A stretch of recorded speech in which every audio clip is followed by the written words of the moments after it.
Oi pessoal, tudo bem? Meu nome é Vitor e esse é o início de um grande projeto, o podcast Espalhados, focado em compartilhar a experiência de brasileiros que já estiveram ou estão espalhados pelo mundo. Nosso maior objetivo é de alguma forma diminuir a distância entre brasileiros dentro e fora do nosso país. Nosso primeiro convidado e também parte dessa nova empreitada é um cara super especial, conheço ele há anos, por favor se apresente aí. Olá pessoal, tudo bem? Coincidentemente, meu nome também é Vitor e para mim vai ser muito especial participar desse novo projeto, essa nova empreitada, onde eu me coloco no lugar dos ouvintes, onde eu sei que essa forma de comunicação será algo totalmente único e especial, onde não só eu, quanto outros convidados poderão expressar suas experiências. Bem como eu falei, me chamo Vitor Machado, nasci na cidade de Joinville, Santa Catarina, Brasil. Morei por mais de um ano na Alemanha, na cidade chamada de Deggendorf, uma cidade que fica localizada no estado da Bavária. Então pessoal, é o seguinte, há muitos anos eu venho escutando podcasts, eu amo escutar podcast, não importa o que eu faça, no ônibus, trabalhando, dirigindo, lavando a louça, eu amo escutar podcast. E eu também gosto muito de comentar, de falar, eu amo falar. Então criar um podcast pra mim é algo natural, algo que eu sempre quis fazer, e hoje eu tô colocando em prática. E o Vitor vai fazer parte desse projeto, é um cara super especial, e eu tenho um orgulho imenso de trazer ele pra essa equipe. Uma equipe de 2, mas muito grande já. Eu conheci o Vitão em 2016, em Itajaí, a cidade onde eu nasci. Muito orgulho de ser itajaiense, catarinense, cidade linda. A gente se conheceu na Univale, na nossa faculdade. O Vitor, ele cursa ainda comércio exterior, né, Vitão? Isso, comércio exterior e direito. E desde o começo esse cara me impressionou. 2 cursos superiores ao mesmo tempo, não é pra qualquer um, né? Pouco tempo atrás, o Vitão, como comentou, ele morou na Alemanha. E hoje a gente vai comentar sobre essa experiência de um brasileiro que morou na Bavária, uma região muito única da Alemanha, né, que eu tive o prazer de conhecer, né, Vitor? Foi em julho de 2019, eu fui lá visitar o Vitão na casa dele, na cidade dele. Foi uma experiência única, minha primeira experiência na Alemanha, e foi sensacional.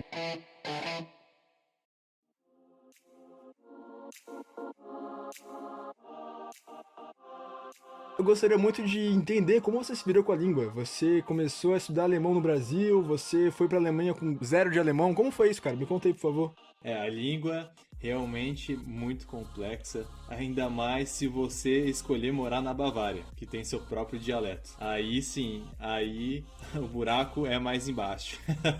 Antes de ingressar nessa jornada alemã, eu participava de uma diplomação internacional, onde eu teria que estimular, de alguma forma, o lado da criatividade. Nesse ponto, aprender um novo idioma poderia fazer parte dessa atividade. Foi onde, em um contexto aqui do sul do Brasil, em Joinville, onde houve uma colonização forte alemã, me interessou muito aprender um idioma que todos nós sabemos o quanto é difícil e desafiador.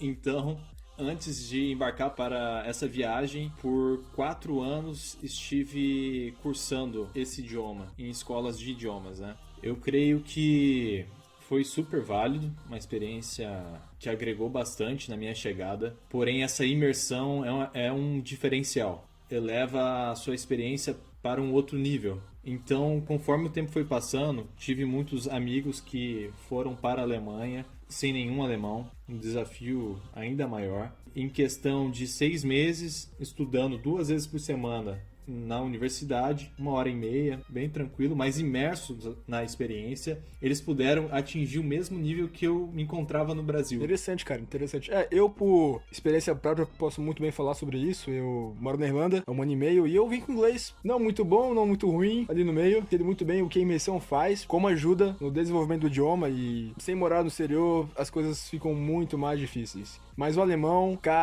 é difícil. O que é muito comum é que a comunicação por gestos na Alemanha, porque tem muito estrangeiro em território alemão. Então, meio que todo mundo tenta se comunicar de alguma forma. Porém, é muito difícil. Eu achava que seria ao contrário, que eu chegaria na Alemanha e muitas pessoas falariam o inglês. Mas, principalmente na Bavária, eu senti muita dificuldade nisso. O inglês que o pessoal tinha era extremamente o básico. Eu senti isso na pele. 2 senhoras que eu tentei me comunicar não entenderam nada que eu falava inglês, então Eu entendo muito bem o que o Vitão tá falando, realmente é assim mesmo. Pessoas novas falam bem, mas pessoas mais velhas, como o Vitão comentou, não falam inglês. Então, por favor, se você vai pra Bavária, vá com um amigo alemão que fale português e inglês. O famoso Google Tradutor, né? Ele já... Hoje em dia a gente tem essa possibilidade aí. Não, mas eu sou o viajante roots. Tento viajar sem Google Tradutor, cara. Enfrentar.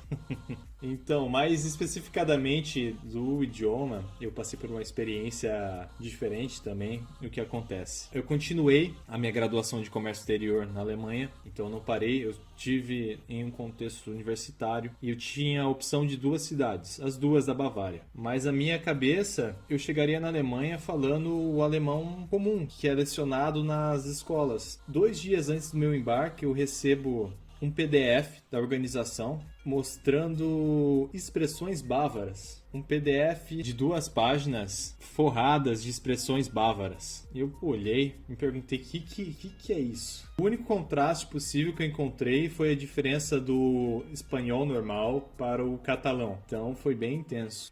A Alemanha é bem diversificado, principalmente quando a gente começa a elencar sobre a cultura. Então a cultura também é diversificada na mesma pegada dos dialetos. Então a mesma coisa que tem o contraste da Catalunha com o resto da Espanha, o catalão e o espanhol comum, tem da Bavária. Na Bavária, os bávaros, né, eles têm um orgulho imenso de se denominar bávaros. Só complementando uma coisa que o Victor falou, bem interessante, é o seguinte, eu senti aqui na Irlanda, na Alemanha também o Victor pode comentar sobre isso, os países aqui são históricos, 2.000 anos de história, né, e cada região é única, especial pra eles. Quem mora nos países da Europa, eu sou da Catalunha na Espanha, eu sou do norte de Portugal, eles têm um orgulho e uma paixão por ser daquela região do país que nós brasileiros temos, mas não se compara com o que eles têm aqui. Eu posso muito bem ser do sul ou ser do sudeste do Brasil, mas ainda a unidade Brasil é maior, fala mais alto. E já na Europa eu sinto muito essa diferença, eu sinto muito isso. Exatamente.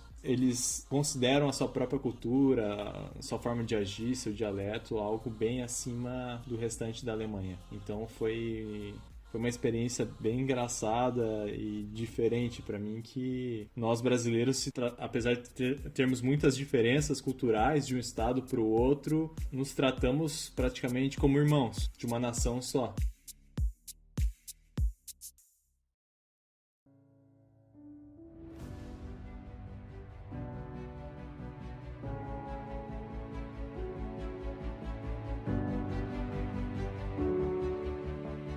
Agora já falar um pouco sobre educação na Alemanha, a experiência que o Victor teve de 1 ano morando e estudando lá, também trabalhando. Então, Victor, fala um pouco sobre a educação, cara, a experiência que você teve na universidade, por favor. Então, a educação, essa pegada universitária, né, é bem diferente do Brasil, tanto a estrutura de horários, como também notas, quanto ao valor, por exemplo, ao valor que você paga, que é irrisório na Alemanha para você estudar em muitas universidades. Então, para começar, falando quanto a quantia paga, né, quando a gente chega nessa fase universitária, muitas pessoas pensam em ir para os Estados Unidos, pensam em fazer universidades particulares no Brasil ou ao redor do mundo, né?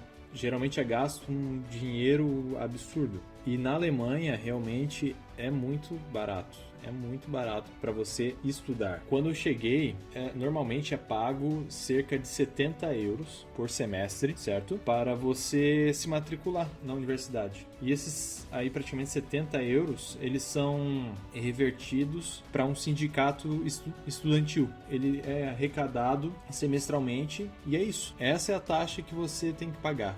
E acabou. Não tem nada mais que você tem que arcar com o custo.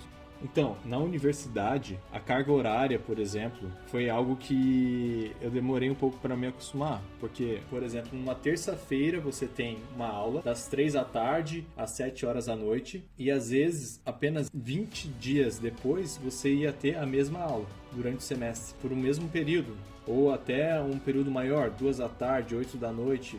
É bem misturado, assim, é bem misturado. Então tu não tem uma rotina fixa. Algo que eu achei muito engraçado também é que na universidade, pelo menos lá na Bavária, lá na minha cidade, era possível você tomar uma cerveja dentro da universidade. Coisa que é impensável para um contexto brasileiro. No Brasil, bar é o que mais tem, mas não é dentro da universidade, né? É só atravessar a rua, mas geralmente qualquer universidade na frente tem vários bares, né? Mas é fora da universidade, não é dentro. Tem o barzinho. Lá você pode pegar a sua geladinha, que no caso tá quente, né? Eles gostam de uma cerveja quente. Quente no copão, né? De 1 litro. Exatamente.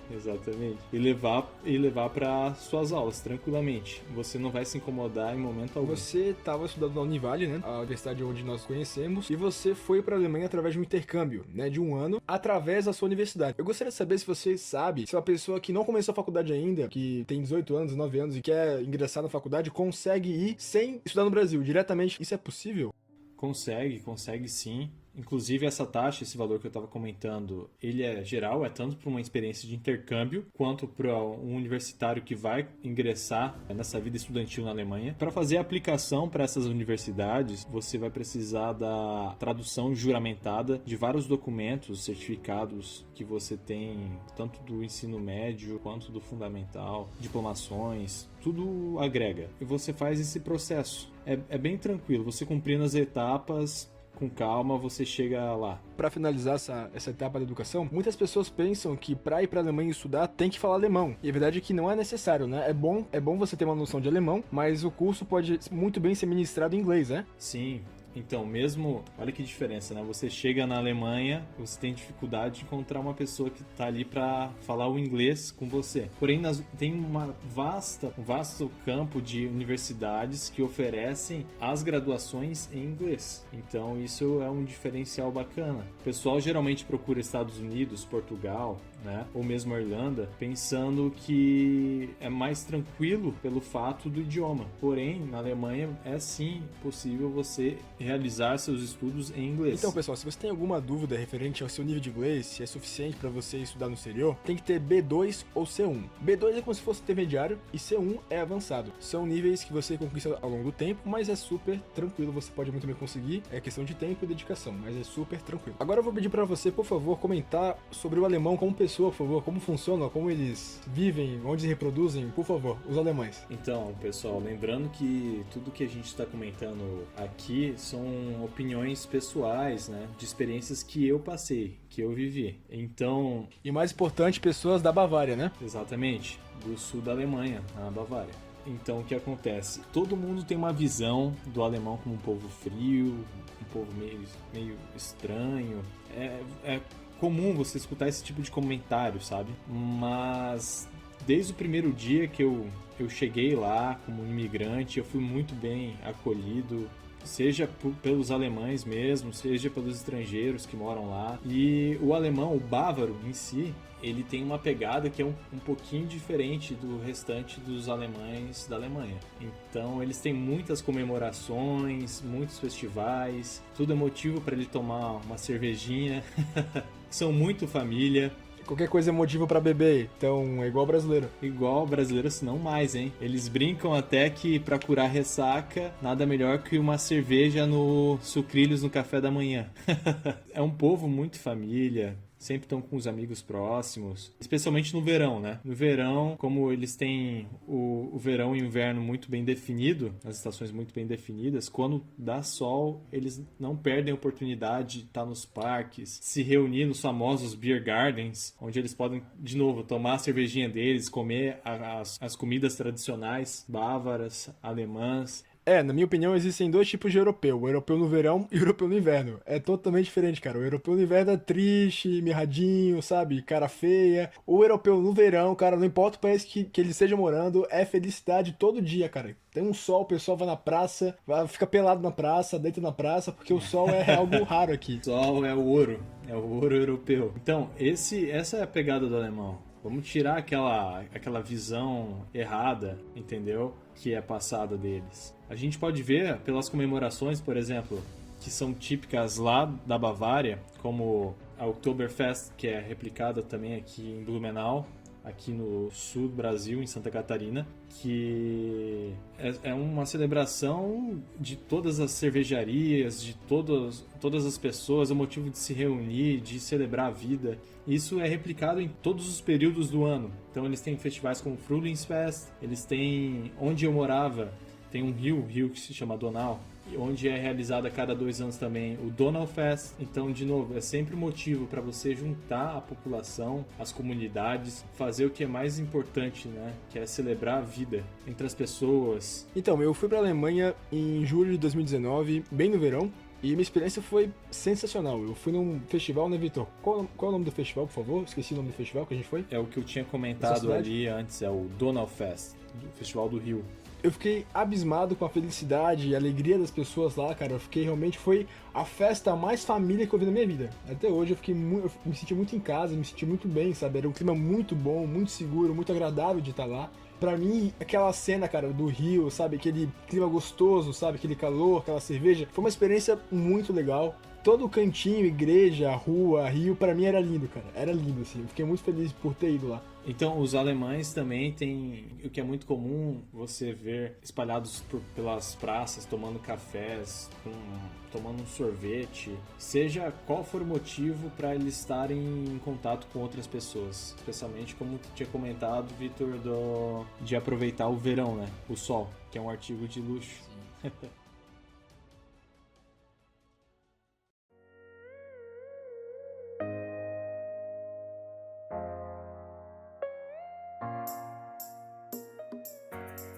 Agora, quanto às comemorações, Vitor, o que eu posso te afirmar é que tudo é muito bem feito, muito bem planejado. Inclusive, adentrando um pouco mais sobre a Oktoberfest, que é tão conhecida mundialmente, né? Ela é um pouco diferente de como ocorre aqui no Brasil.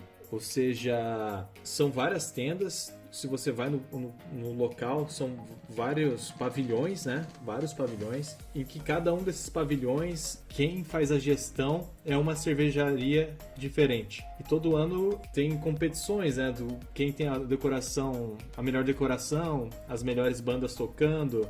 Então é tudo muito bem organizado, bacana. Quanto assim, quem tá querendo ir para Oktober, né, em específico, eu aconselho ir durante a semana. Todos os dias são lotados. Todos os dias está, assim, muito lotado. Mas final de semana, ainda mais. E quem for que queira aproveitar um pouco mais tranquilo, que chegue cedo. Que chegue no período da manhã. A partir das 11 horas começa a encher bastante, assim. E quanto também, nessas comemorações, a gente olha aqueles trajes típicos alemães e pensa se é comum as pessoas usarem. E sim, realmente é muito comum. O pessoal usa em todos esses festivais. Sejam crianças, adultos ou até pessoas de mais idade também utilizam os trajes. É muito bacana. É algo super cultural deles. Eu gostaria de perguntar pra você como funciona a burocracia dia a dia. O dia a dia. Então vamos lá. A gente vem de um país, né, o Brasil, que também é super burocrático, mas aí entra também a cultura. Nós procuramos sempre maneiras de facilitar, encontrar caminhos que facilitem a nossa vida para resolver uma série de circunstâncias, né? Que é um pouco diferente pro alemão. O alemão é bem engessado a coisas que já funcionam. Então eles não são muito adeptos assim à mudança. O que já funciona para eles é extremamente agradável. Um povo acomodado, então. Não diria acomodado. Eu diria que é um povo que, enquanto as coisas estão funcionando e estão funcionando certo, pra eles está tudo bem, sabe? Então você me disse que as pessoas não usam o Tinder, usam e-mail ainda lá? Manda uma carta? Como é que funciona isso, então? Não, eles não ficaram parados nesse ponto ainda, mas... mas assim... Não, porque eu escutei que os alemães amam cartas, cara. Então eu tô te perguntando adoram carta, adoram jornal, revista. O que tu pensar... Geralmente, no Brasil, quando você vai abrir tua caixa de correio, tu abre pra encontrar boleto, né? E na Alemanha, a cada 3 dias, se tu for abrir tua caixa de correio, vai estar forrada de tu possa pensar. Mas eles não perdem a oportunidade de te mandar uma carta. Isso ainda é muito forte, especialmente, pelo menos, na cidade onde eu morei, né?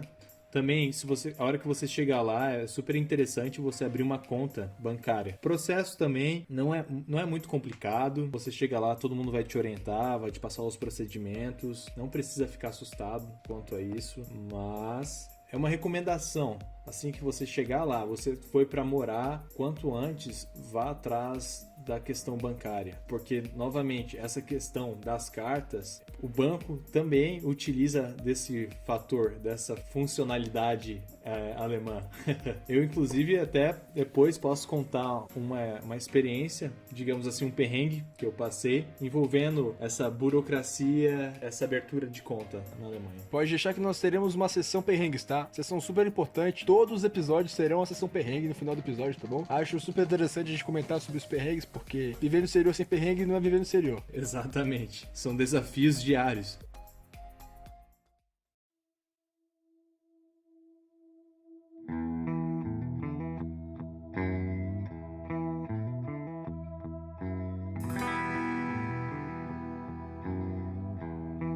Então, Vitão, uma pergunta bem importante, cara. Comida é bom? Bebida é bom também? Na Alemanha, o que eu posso dizer? Então, quanto à comida, o que eu posso afirmar para você é que a qualidade é super alta. E o valor também, mesmo você convertendo do euro para o real, tem muita coisa que se equipara ao valor do que seria do produto em real aqui no Brasil, ou até inferior. Isso nos supermercados, né? Isso nos supermercados. Realmente, eu achei bem barato mesmo. Eu fui no Lidl, fui no Aldi também, achei bem barato os preços, achei bem competitivos. Coisas são um pouco mais caras, outras são mais baratas, mas é um preço bem médio, bem parecido mesmo. E se você escutar que cerveja é mais barato que água, olha, eu posso te afirmar, por muitas vezes peguei promoções de cerveja que eram mais baratas que água no supermercado. Imigração brasileira em massa nos próximos meses pra Alemanha, né? Depois dessa tua... desse seu comentário aí, a galera vai em peso pra lá agora. Não só a cerveja, né? Como o vinho também. Vinho é sim, muito barato. Tudo que eu vou comentar é qualidade. A gente não tá tabelando por baixo aqui. A cerveja você pagar na latinha dela 25 centavos de euros. E ser de qualidade, assim, muito, muito boa. Muito boa. Pra você que não sabe, uma garrafinha de água aqui de meio litro é uns 50 centavos. Então, realmente, o Vitão tá certo. Uma latinha de cerveja por 25 centavos tá super barato. E nas primeiras vezes que eu fui no mercado, eu ficava com o pé atrás do preço. Eu via muita coisa barata e ficava na minha cabeça, pô, mas será que isso é de qualidade? Porque quando a gente vai fazer uma compra no Brasil, muitas vezes do que tá muito barato, né, a gente desconfia. Mas, aos poucos, eu fui testando e realmente eu vi que o barato também é de qualidade. E, às vezes, a qualidade desse barato é muito superior de vários produtos que a gente tem no Brasil. Quando eu fui pra Alemanha, eu percebi que no mercado tinha uma máquina com garrafas plásticas de vidro, né, e vi várias pessoas devolvendo essas garrafas. Como isso funciona na Alemanha? Isso é você devolve e recebe um valor de volta? Como funciona isso? Essas máquinas, elas se encontram em todos os supermercados, tá? É de fácil acesso e realmente você comprou uma garrafa d'água, um suco ou até mesmo a cerveja, né, em garrafa de vidro, tudo isso pode ser retornável. Tudo isso é retornável. Toda vez que você retorna, você recebe um voucher. Em média, aí o que eu me recordo, por exemplo, é que uma garrafa de água retornava 25 centavos de euro por garrafa, certo? E no final das contas, emitiam um voucher que você poderia trocar por valor em dinheiro ou até mesmo debitar na sua compra no supermercado. Então era muito bacana, estimulando as pessoas a ter um pensamento super sustentável. Cara, no cupom fiscal, tem diferença entre o preço do líquido e garrafa, né? Na Alemanha eu tô errado. Assim, você compra uma água, tá o preço específico do líquido e também embaixo da garrafa, separado. É verdade isso? Sim. Quando você vai fazer a compra desses artigos, ele fica discriminado o valor do produto e o valor que vai ser retornado para você depois, na hora que você retornar essas garrafas. Ainda em relação à comida, o que é bacana comer na rua, se eu estiver com fome? Se tratando de uma comida tradicional, eu recomendaria demais você pedir um joelho de porco, tá? Concordo, muito bom, por sinal, concordo. Um joelho de porco com uma cervejinha típica da Bavária é a combinação perfeita. O joelho de porco que nós brasileiros estamos acostumados a comer é muito diferente do que se encontra lá na Bavária. Não sei se é por conta do porco que é diferente do Brasil pra lá, não sei explicar, mas é realmente único, é diferente, vale a pena a experiência. É delicioso e comparado com os preços de um bom restaurante do Brasil, nem é tão caro assim. Eu lembro que eu paguei na época 22 euros e eu tinha direito a uma cerveja também. Então, vamos lá, 100 reais num prato típico alemão, num bom restaurante no centro de Munique é um bom preço.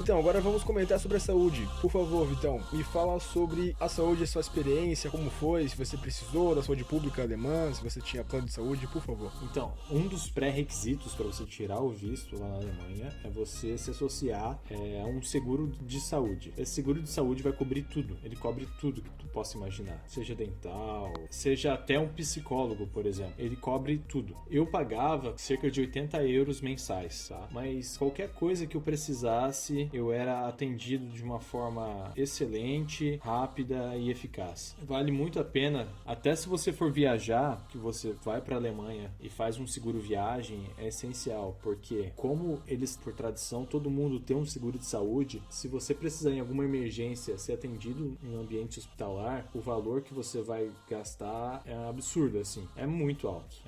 Então, realmente, tanto para você morar quanto para visitar, o seguro de saúde é uma coisa indispensável. Pessoal, lembrando algo bem importante, tá bom? Você, como brasileiro que vai turistar na Europa, é obrigatório que todos tenham um seguro saúde, tá bom? Um seguro viagem. Tem muitas pessoas que têm esse seguro através do cartão de crédito. Na imigração, eles podem ou não perguntar para você sobre o seguro saúde. Na verdade, nunca me perguntaram, mas eles podem perguntar. Eles têm a obrigação de perguntar e você tem o dever de apresentar esse seguro saúde para eles, tá bom? É sua obrigação. E quanto à sua experiência profissional? Você trabalhou lá? Você só estudava? Como foi isso, por favor, Vitor? Me explica aí. Durante esse período do visto estudantil, você pode trabalhar até um teto, até um valor de 450 euros. Eles caracterizam como um termo de mini job. Então, durante esse tempo, eu trabalhei muito em eventos, fazia junto com outros alemães, montava palcos, regulava a iluminação, som, fora outras atividades que iam aparecendo com mudança na área de construção civil, tudo que poderia me dar um retorno, me desse uma ajuda financeira, né? Porque é um valor e também uma oportunidade de tu botar em prática o idioma, né? Tu sair daquela rotina universitária, sair daquela atmosfera um pouco internacional que você sempre busca, de estar buscando recursos de falar um inglês com a ausência do alemão. E no trabalho não, no trabalho com os alemães, tu tinha que estar em contato direto e tentando buscar alguma forma de comunicação. Ou você fala alemão, você não fala e não trabalha, né? Exatamente. Mas tudo tem um começo. Quando eu cheguei, era complicado no início, mas depois começou a ficar mais tranquilo, sabe? Imagina, eu acho que pra todo mundo, né? Esse momento de adaptação é super importante. Pode demorar 1, 2 meses, depende da pessoa, né? Ou até mais, 6 meses, 1 ano, depende de cada um. E todo mundo passa por isso. Todo mundo passa. Estar compartilhando essas experiências, espero que sirva como uma motivação, porque, por exemplo, com esse dinheiro era possível, por exemplo, você viajar pela Europa, que é muito barato, saindo da Alemanha, com voos, acreditem vocês ou não, de Frankfurt a Lisboa por 4,60 euros. Inacreditável. Então, isso facilitava imensamente também viagens pela Europa. Quando o pessoal olha de fora, acha que é uma coisa estratosférica de outro mundo, mas não. O valor que se gasta para programas desse tipo é ínfimo. Também comentando sobre os valores, o aluguel na Alemanha é algo também muito relativo se a cidade é grande ou pequena e em qual região você está morando. Então, no meu contexto, uma cidade de 40 mil habitantes, universitária, cerca de 2 horas e pouco de Munique, eu pagava em média 320 euros. Com internet, água, luz, um apartamento estúdio de 24 metros quadrados. Então, para um estudante, perfeito. Tudo que você precisa tá ali. Nada de luxo, porém o necessário.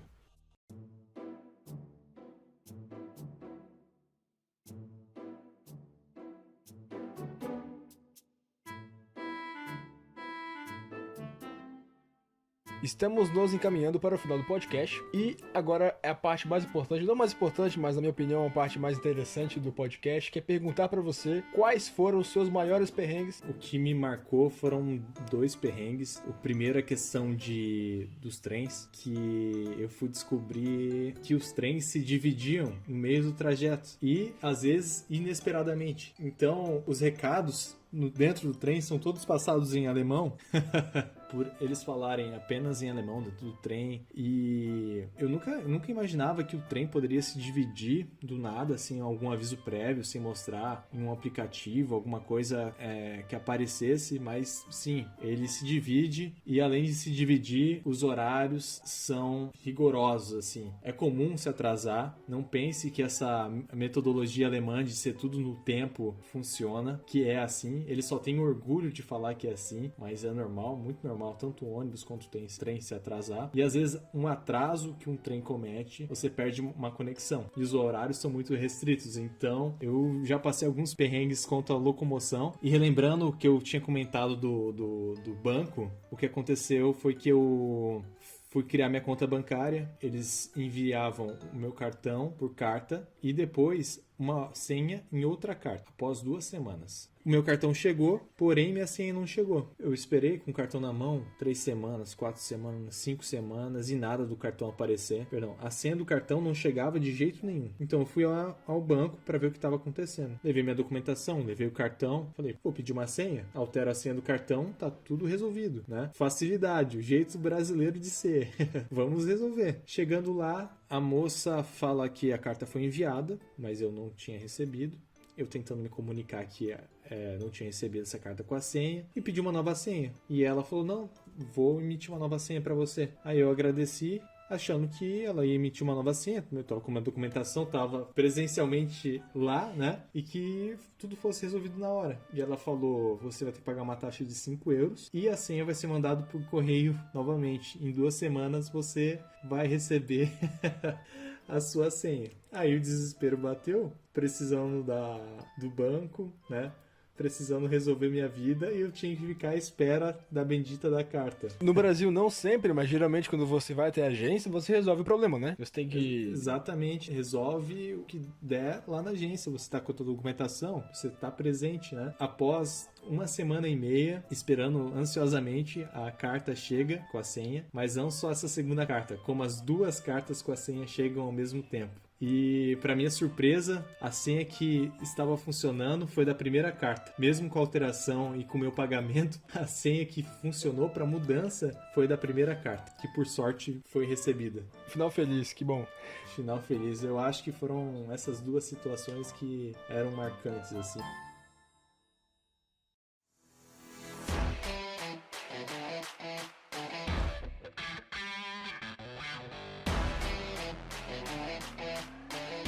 Agora, em contexto geral, qual seria a sua dica para as pessoas que desejam morar na Alemanha como estudante, como profissional, até mesmo para abrir um negócio? Então, eu acho que a moral de toda essa história, de toda essa vivência, de estar espalhado realmente na Alemanha seria: aproveitem o estilo de vida europeu, a liberdade que você tem de ir e vir, de trabalhar, de estudar, a mobilidade que você tem para viajar, são todos fatores que são recompensadores, assim, de toda a experiência. Aproveite para aprender com as pessoas do local, com a cultura delas, com tudo que você possa usufruir para te tornar uma pessoa melhor. A gente só tem a crescer com todas essas experiências. E eu espero que eu tenha, no mínimo, ajudado e entretido um pouco os nossos ouvintes nesse primeiro episódio. Eu agradeço de coração pela participação e por poder ter compartilhado todas essas experiências fantásticas que eu vivi na Alemanha. E que recomendo a todos que passem também, seja qual for o contexto, seja no turismo, seja na educação ou a trabalho. Eu gostaria de agradecer imensamente ao Vitor pelas palavras, pelo tempo que ele gastou aqui com a gente, né? Muito obrigado, Vitor, por toda a sua experiência, por tudo que você comentou sobre as experiências que ele teve na Alemanha. Muito obrigado. E esse é só o começo, pessoal, de um projeto que eu tenho certeza que vai ser um grande sucesso. Não importa o tempo que leve, eu vou me dedicar ao máximo para que isso aconteça.